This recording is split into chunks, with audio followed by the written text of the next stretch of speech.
Hello everyone, मैं Himanshu Sharma from DAV public senior secondary school Sikar.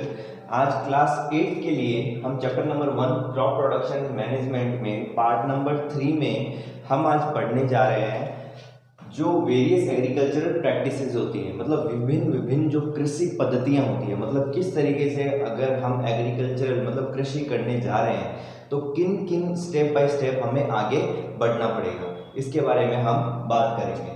ठीक है, बट इससे पहले छोटा सा रिवीजन कर लेते हैं। जो पार्ट 2 था उसमें हमने पढ़ा था कि जो फील्ड क्या होती है, क्रॉप क्या होती है, और अलग अलग जो जितनी भी जो डेफिनेशन थी हमने उनके बारे में पढ़ा था। तो फील्ड एक ऐसा एरिया जहाँ पे हम हमारी क्रॉप को क्या करते हैं, लगाते हैं, जिसे हम हिंदी में खेत कहते हैं, वही क्या होती है, हमारा फील्ड होता है। अब बात करते हैं हम क्रॉप्स के बारे में। किसी एक बड़े ह्यूज एरिया पे अगर हमने किसी फसल को लगाया, सेम टाइप की किसी पौधों को लगाया बहुत बड़े एरिया के ऊपर, तो उसे हम क्या कहते हैं, फसल कहते हैं। फॉर एग्जाम्पल, अगर हमने बहुत बड़े एरिया के ऊपर 2-3 एकड़ के ऊपर या इससे भी ज़्यादा के ऊपर हमने सिर्फ और सिर्फ क्या उगा रखे हैं, गेहूं उगा रखे हैं, बाजरा उगा रखा है, ठीक है, तो वो क्या होती है, हमारी फसल होती है। क्या होती है, फसल, या फिर उसे हम हिंदी में क्या कहते हैं, क्रॉप कह सकते हैं। तो चलो इससे हम आगे चलते हैं। नेक्स्ट है हमारा वेरियस एग्रीकल्चरल प्रैक्टिसेस, विभिन्न कृषि पद्धतियां। फर्स्ट है हमारा जो पॉइंट है, तो ये हमारी कुछ स्टेप्स हैं, इन स्टेप बाय स्टेप हम चलेंगे और लास्ट में हम क्या करेंगे, पूरी की पूरी हमारी कृषि की जो खेती बाड़ी की जो स्टेप बाय स्टेप जो होती है उनको हम पूरा करेंगे। फर्स्ट है कि किस तरीके से हम खेती करते हैं। तो फर्स्ट उसकी प्रोसेस है प्रिपरेशन ऑफ सॉइल। अगर हमें जो फसल है वो कहाँ उगानी है, उगानी तो मिट्टी में ही है ना। अगर हमें सॉइल जो हमारे फसल है, जैसे हम गेहूं उगा रहे हैं, तो गेहूं को कहाँ उगाएंगे, मिट्टी में। तो पहले उस मिट्टी को तैयार करना पड़ेगा या नहीं करना पड़ेगा, मिट्टी को तैयार करना पड़ेगा।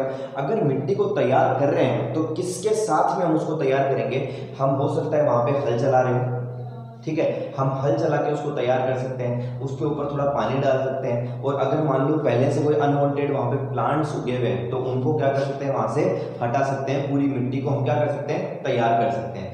जैसे ही आपने कई बार देखा होगा कि जब कभी हम कोई फसल उगाने वाले होते हैं, कोई खेती बाड़ी करने वाले होते हैं, तो जो किसान होता है वो पहले के ज़माने में तो क्या करता था, बैल के पीछे हल से क्या करता था, पूरी जो खेत होता था उसको जोतता था, ठीक है। अभी क्या होता है, जो ट्रैक्टर होता है उसके पीछे हल लगा रहता है, उसी से क्या करता है, पूरे खेत को जोत लेता है और उसके बाद में वहां पे क्या डालता है, बीज डालता है। क्लियर है यहाँ तक। तो प्रिपरेशन ऑफ सॉइल, जिसको कहते हैं मिट्टी को तैयार करना।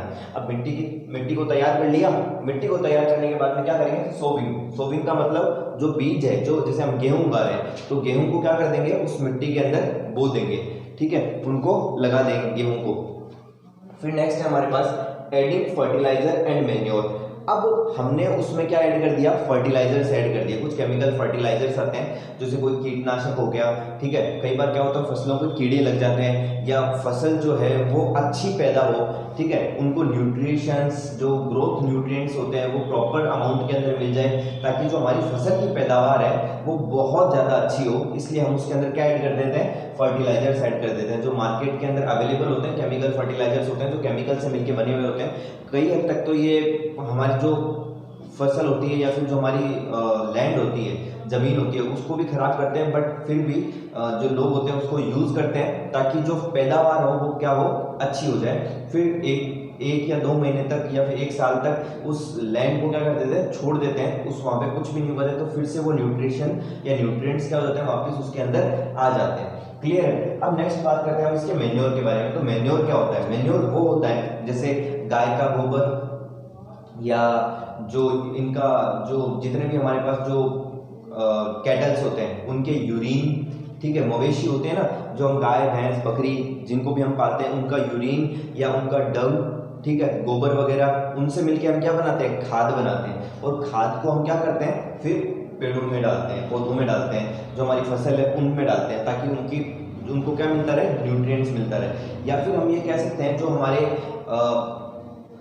कुछ फ्रूट्स के, हमारे वेजिटेबल्स जो पिल्स होते हैं, उनके छिलके होते हैं, उनको भी सड़ा गला के हम क्या कर सकते हैं, उनसे मैन्योर बना सकते हैं। और वो हम किनको दे सकते हैं, हमारी जो फसल है, हमारी क्रॉप है, उसको दे सकते हैं, जिसकी वजह से उसकी जो पैदावार हो वो क्या हो जाए, अच्छी हो जाए। क्लियर है यहाँ तक। नेक्स्ट हम बात करते हैं इसके अंदर इरिगेशन के बारे में। किसके बारे में बात करेंगे, इरिगेशन के बारे में। इरिगेशन क्या होता है, सिंचाई। आपने देखा होगा जब कभी आप कहीं जाते हो तो आपको आसपास में बहुत सारे खेत दिखाई देते हैं। वो खेत क्या करते हैं, उन खेतों से जब आप निकलते हो तो वहाँ पे कुछ स्प्रिंकलर्स चलते रहते हैं, मतलब बहुत सारे फुहारे चलते रहते हैं वहाँ पे, है ना। तो वो किस लिए चलाए जाते हैं, ताकि एक जगह के ऊपर अगर हम पानी दे रहे हैं तो वो पूरी जगह के ऊपर क्या हो जाए, स्प्रेड हो जाए। ठीक है, तो उससे उसके थ्रू हम क्या कर सकते हैं, जो हमारे पौधे थे उसको हम क्या कर सकते हैं, सींच सकते हैं, उनको हम पूरी तरीके से क्या कर सकते हैं, पानी दे सकते हैं, ताकि एक जगह से हमें पानी की पाइप को लेकर दूर दूर तक ना घूमना पड़े। अगर हमने वहाँ पे स्प्रिंकलर्स जो हमारे हैं वो लगा दिए तो पूरे के पूरे खेत को क्या मिल जाए, पानी मिल जाए। तो उसे हम कहते हैं सिंचाई। तो एक बार रिवाइज कर लेते हैं, जो अभी तक हमने जो 4 स्टेप समझी है कि जो सिंचाई होती है, जो हमारी कृषि होती है, उसको हम किस तरीके से कर सकते हैं, इसके बारे में एक बार इसको फिर से रिवाइज कर लेते हैं। सबसे पहले हमने क्या किया, मिट्टी को तैयार किया। किसको तैयार किया, मिट्टी को।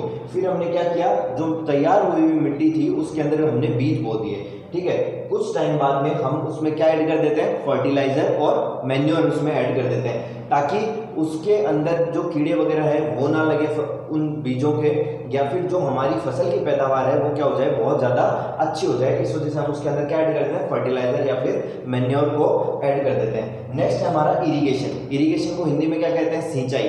क्या कहते हैं, सिंचाई। अगर फसल लगा दी, सब कुछ हमने ओके कर दिया, अब उसके ऊपर पानी मिलेगा तभी तो वो बीज अंकुरित होंगे, वो तभी तो उगेंगे।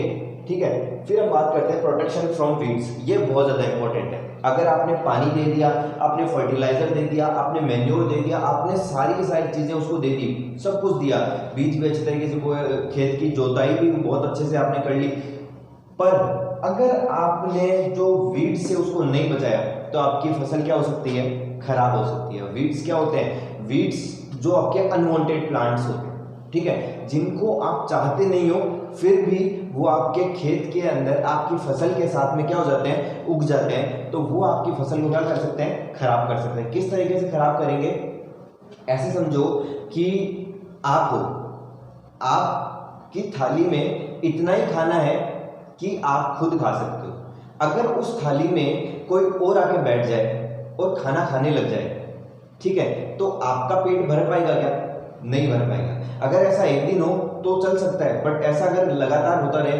आपकी थाली में उससे कोई ना कोई आके बैठ जाए और खाना खाता रहे, तो क्या आपका काम चल पाएगा, नहीं चल पाएगा। आप धीरे धीरे थोड़े वीक होने लग जाओगे, हेल्थ आपकी ग्रो नहीं कर पाएगी अगर आप प्रॉपर अमाउंट के अंदर फूड नहीं लोगे तो। ऐसा ही सेम किसके साथ में होता है, ऐसा ही सेम होता है जो हमारी क्रॉप है उसके साथ में। जब उसके साथ में जो वीड्स, जो अनवांटेड प्लांट्स हैं जिनको हम नहीं चाहते फिर भी वो वहाँ पे उग आते हैं, तो वो क्या करेंगे, जो सॉइल है वहाँ से जितने भी जो न्यूट्रिएंट्स हैं, न्यूट्रिशंस हैं, वो खुद एब्जॉर्ब करते रहेंगे, वाटर को एब्जॉर्ब कर लेंगे, ठीक है, और जो सॉइल के अंदर जो मिनरल्स हैं उनको क्या करते रहेंगे, एब्जॉर्ब करते रहेंगे। तो हमारी फसल है, जो हमारी क्रॉप है, उसको वो मिनरल्स, वाटर या न्यूट्रिएंट्स वो क्या होंगे, बहुत कम अमाउंट के अंदर मिलेंगे। क्लियर है यहाँ तक। तो हमें हमारी फसल को वीड से बचाना बहुत ज़्यादा जरूरी है। जब फसल उगने लग जाए उसके साथ में जब वो उगे तो उनको हमें क्या करना पड़ता है, काट के वहाँ से अलग करना पड़ता है, उनको जड़ों से क्या करना पड़ता है, वहाँ से उखाड़ना पड़ता है। क्लियर। नेक्स्ट हम बात करते हैं हार्वेस्टिंग। जब आपकी कुछ समय बाद में जब आपने पानी दे दिया, उसमें फर्टिलाइजर मैन्योर्स दे दिए, उसको वीड से बचा लिया, बीज भी बो दिए थे और आपने हल भी जोत लिया था, सब कुछ आपने काम पूरी तरीके से किए, तो अब आपकी फसल भी बहुत अच्छी होगी। ठीक है, अब फसल पूरी की पूरी तैयार हो गई, तो अब किसकी बारी आती है, उसकी हार्वेस्टिंग की। मतलब क्या करनी पड़ती है, फसलों की कटाई करनी पड़ती है। ठीक है, तो इसमें भी बहुत सारे जो अलग अलग जो हमारे पास सोर्सेज हैं, थ्रेसिंग मशीन्स भी आती है, या फिर कुछ जो मजदूरों का हम यूज करके उनसे भी क्या कर सकते हैं, हमारे खेत में फसल को कटवा सकते हैं। क्लियर है। लास्ट है स्टोरेज। क्योंकि अगर आपने फसल काट ली और काट के उसको खेत में छोड़ दिया, तो अगर बारिश आ गई तो बारिश आने के बाद में आपकी फसल क्या हो जाएगी, खराब हो जाएगी। तो खराब होने से उसको बचाने के लिए उस फसल को हमें क्या करना पड़ता है, कहीं ना कहीं बंद किसी जगह में, किसी बंद जगह के अंदर हमें उसको क्या करना पड़ता है, ले जाके स्टोर करना पड़ता है, जहां से उस फसल को क्या ना मिल पाए, पानी नहीं मिल पाए, क्योंकि अगर फिर से उसको पानी मिलेगा तो फसल क्या होने लग जाएगी, खराब होने लग जाएगी, और एट लास्ट हम क्या करेंगे, हमारी जो फसल होगी उसको क्या कर देंगे, मार्केट के अंदर बेच देंगे। क्लियर है? आई होप आपको यहाँ तक समझ आया होगा, और अगर कोई भी डाउट रहे, कोई भी क्वेरीज रहे, तो प्लीज़ आप कमेंट बॉक्स में कमेंट कीजिए, या फिर स्कूल के दिए गए व्हाट्सएप नंबर पे आप मैसेज करके पूछ सकते हैं। Thank you.